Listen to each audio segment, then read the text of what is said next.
First at 11, more tonight from our exclusive interview with Bernard Kinnerson, a former pastor at Solid Rock Church. In a wide-ranging conversation, Kinnerson talks for the first time publicly about the days following Micah Miller's death, discovering John Paul Miller's documented abuse of Micah, and the future of the church as he sees it.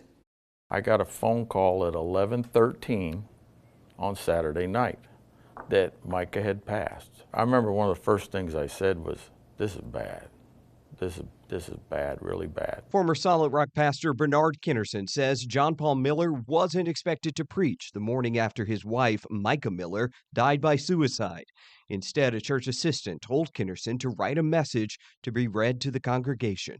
And then it was about 7 minutes later, I got a text that said, "Well, he's going to go ahead and preach in the morning, but I should go ahead and have a message ready." In the days after Micah's death, disturbing details came out about John Paul's documented abuse of her, including putting GPS trackers on her car, slashing her tires, and posting an explicit photo of her online.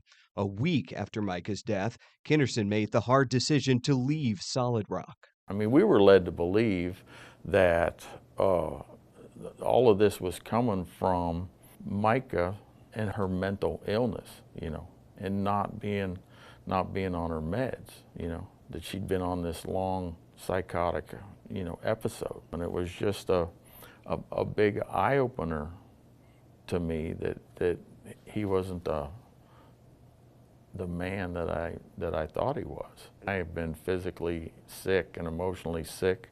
I've lost like 12 pounds in the last few weeks. It's going to be hard for me to get involved with another church after this experience. Now, it's my wife and I. We're on sabbatical right now and just, taking some time to heal and recover from this, because I'm reeling from this. Kinnerson says he was never involved in church finances. For much of his time there, he worked for free or on a small stipend, a point that wasn't lost on him when the church bought a $429,000 Cirrus SR-22 private plane, much like the one pictured here. And that was really hurtful to me, because oh, we can do this deal that's going to be done about this plane, but I can't get, paid as a pastor. The plane was going to serve the purpose of him going around and talking at different churches. I think that's what they really intended.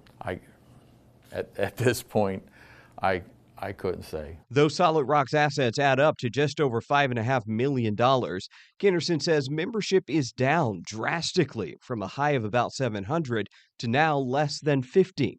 He has doubts about the church's future, including a $1 million plan to build a new church and a tuition-based school. I don't see how it could move forward without, changing the name, changing everything. I don't see how it can go forward.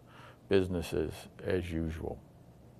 This isn't like would be portrayed. This isn't some attack from the enemy, attack from Satan, attack from just some people that, got mad and left the church. It's full on. I believe, I'll just say it, I believe it's the judgment of God coming down. And you'll find all our coverage about the Millers and Solid Rock Church at WBTW.com.